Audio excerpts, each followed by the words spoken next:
Hello，各位朋友，大家好，好高興我哋又見面啦，非常之多謝大家嘅捧場。因為我叫做薯仔，我頻道嘅名叫做健康長壽飲食。但凡係同健康長壽有關聯嘅嘢，薯仔都會同大家分享同大家講嘅。咁跟住落嚟係關於飲食噶啦。咁之前薯仔又講下煲湯啊，講下點樣煮啲餸啊，或者乜嘢啊咁樣。咁又薯仔又幫佢個朋友嘅朋友。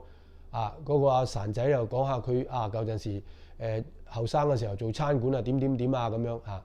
咁依家咧就同大家講，最近薯仔咧就去到嗰個社區嘅老人中心嗰度咧，咁就見下啲老人家，同佢哋傾下偈啊。咁薯仔八卦下，咁同佢哋即係搭下爹啊，講下嘢啊咁樣。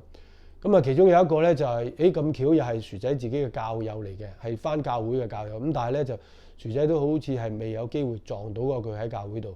咁佢同阿薯仔講，佢話：我都70幾歲啦，乜咁。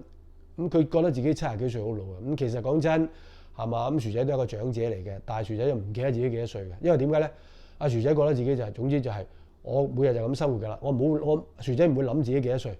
咁同埋咧，薯仔亦都唔會話我差唔多啦，乜唔會嘅。OK 因為點解咧？依家嘅科技咁發達，依家嘅醫學咁發達咧，係根本上咧就係幫人類嘅壽命係延長咗嘅。等於你話以前話人生70古來稀，嗱咁今日薯仔同大家講一樣嘢俾大家睇睇下。呢個咧就係薯仔喺嗰個 Google 上面睇翻嚟嘅，攞翻嚟嘅。咁呢個醫生咧叫做謝春梅，咁佢咧係台灣嘅一個醫生嚟嘅。咁佢出世咧就喺1922年，咁佢蒙主寵召咧就係2020年，咁佢喺呢個世界度咧就係98年，非常之難得嘅。佢係一個醫生咧，佢一生醫人無數啦，唔單止佢去到佢2021年。佢開始覺得自己有少少有啲唔同咗啦，佢完全冇察覺到自己話自己幾老啊，咁乜啊，咁佢一直又同人出診啊，人哋又嚟揾佢睇啊咁樣。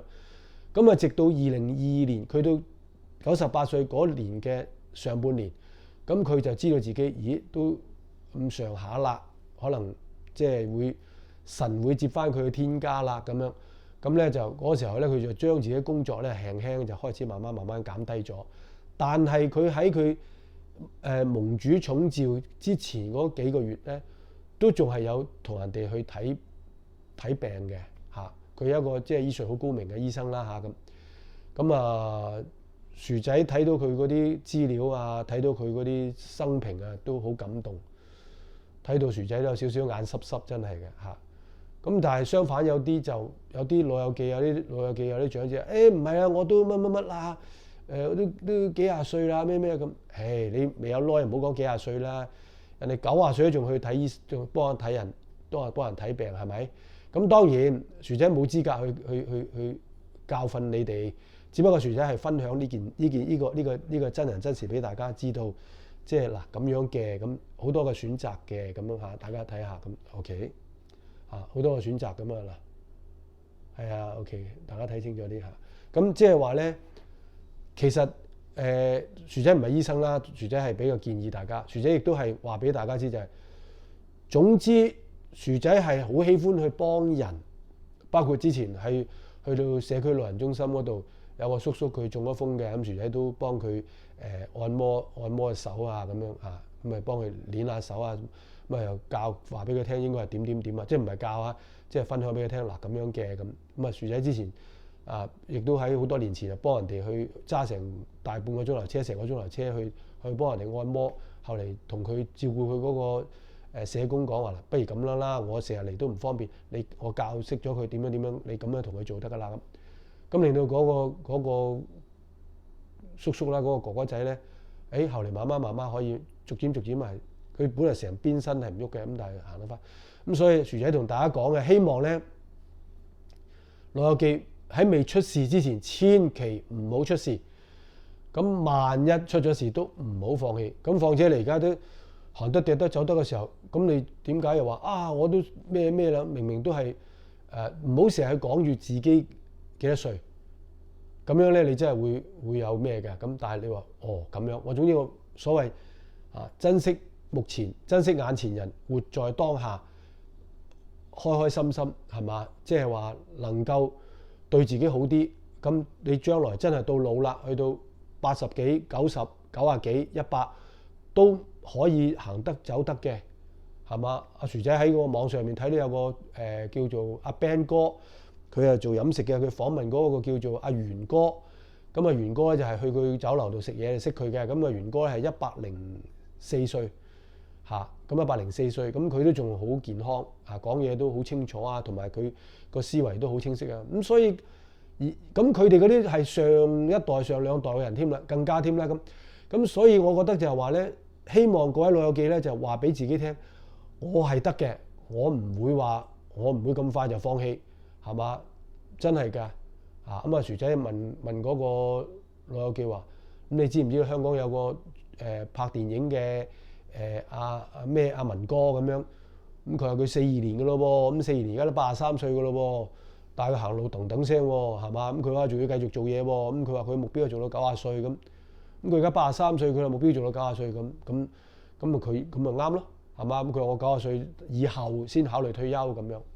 咁即係話咧，最緊要係你知道我哋大家都係嚟到呢個世界係唔容易嘅，係只有一次嘅機會，得一次機會。